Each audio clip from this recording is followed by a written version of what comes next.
Hello my friends and welcome back to the channel. My name is JJ and I love wrestling. And as you can see, I just got out of the shower, my face is bare, my hair is wet, but while I was in the shower, I couldn't stop thinking about something that constantly plagues my mind as a wrestling fan, and that is this concept of wrestling tribalism and how absolutely toxic it has made the broader wrestling community. Now, the other day I posted a short about Toni Storm, thanking her for her incredible work rate and telling her, I hope you enjoy the time you're taking off, whatever it's for.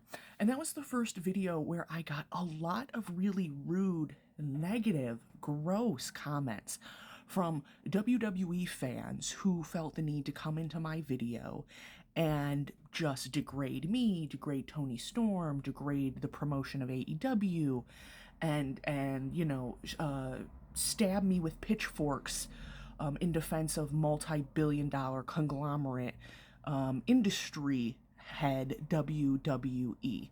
Now, if you're familiar with my content, especially on my main channel where I make political content, you know that I do not cover WWE for moral and ethical reasons. As someone who's deeply committed to labor rights and who spends a lot of my time in my real life reporting and tracking sex crimes, I find WWE to be a ethically and morally repugnant company that does egregious harm to many of the people who come through its front doors, as well to their fan base and the broader industry.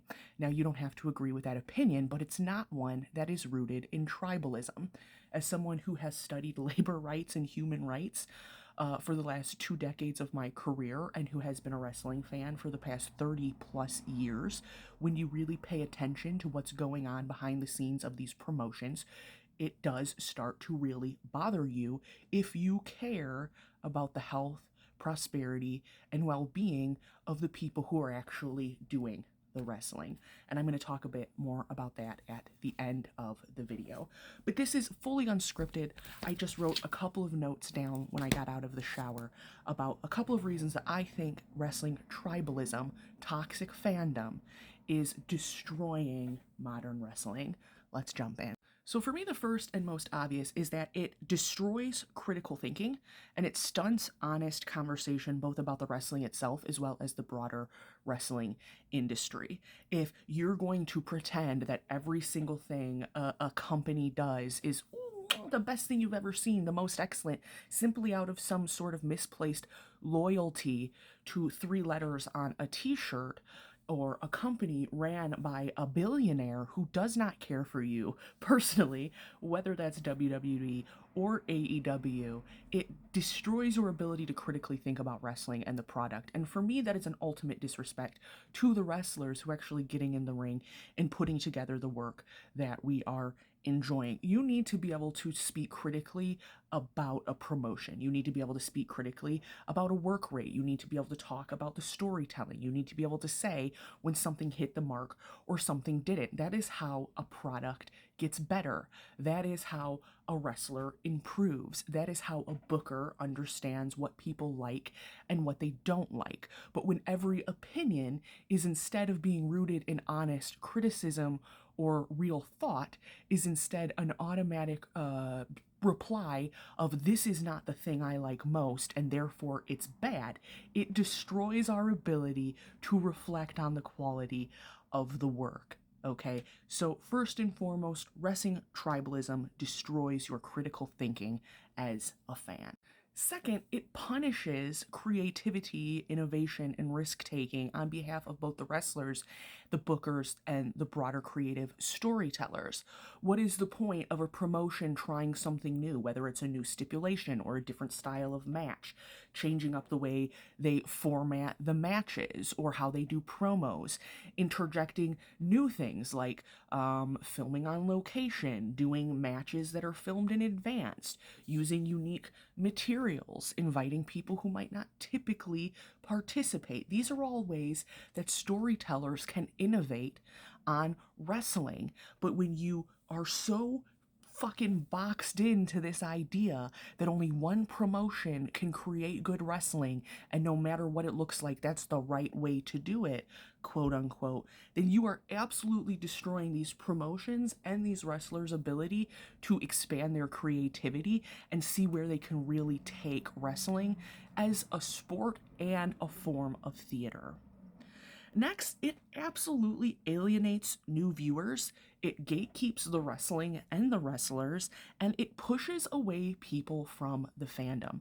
I think right now wrestling is more mainstream accepted than it likely has ever been for adults. Back in the 90s, right, if you were a kid and you were super into wrestling, no one batted an eye about that. But for adults, there's always been a bit of a stigma around being a wrestling fan. The tribalism, the insanity, the aggressiveness, the rudeness, the talking complete and utter nonsense that makes it seem like you cannot critically think at all, that is what brings the stigma around being a wrestling fan.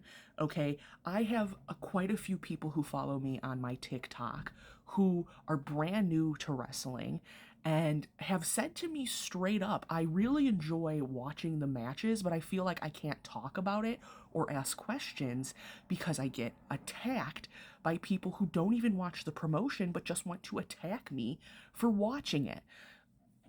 The community of folks who watch wrestling should be a community of people who can love and support and uplift each other because of our mutual love of wrestling and the wrestlers who put their bodies on the line to entertain us.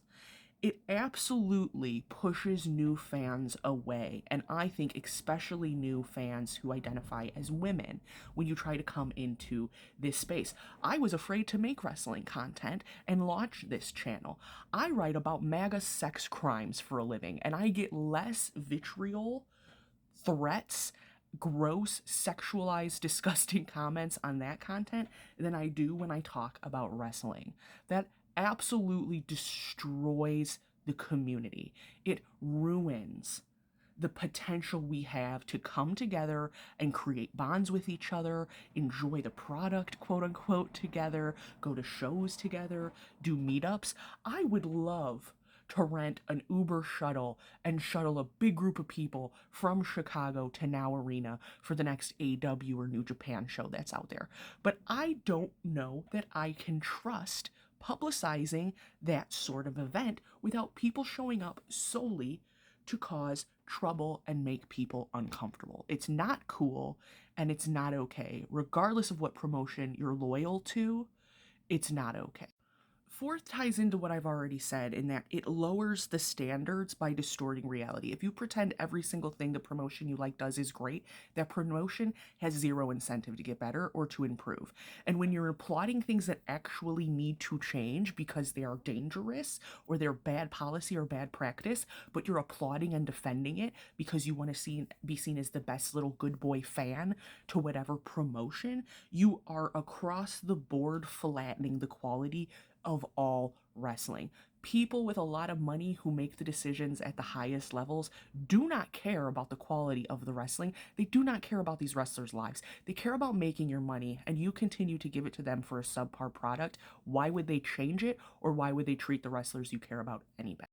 The fifth reason is that I think it flattens cultural and stylistic diversity. One of the beautiful things about wrestling is that there are thousands of promotions, hundreds of different styles of wrestling from all the different cultures of the world. And wrestling can be an incredible melting pot for learning about all different kinds of storytelling, wrestling techniques, character development. But when you focus on tribalism, it flattens out all of that style. It flattens out the ability to try all of those delicious and interesting new things because they're afraid of you rejecting it.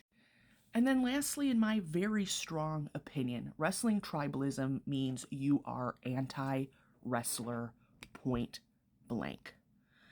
Okay? Wrestlers are workers. Full stop. And like workers in any industry, their power comes from having options. When there are multiple strong promotions, that creates competition for talent. And competition does something very simple and very important. It forces companies to treat people better. more money, better schedules, better creative output, actual time off, the ability to say no, having a per diem, having your rooms covered, having access to health care. We've historically seen this. One major player, workers get squeezed. Viable alternatives, contracts get sweeter and conditions improve because companies don't want to lose talent.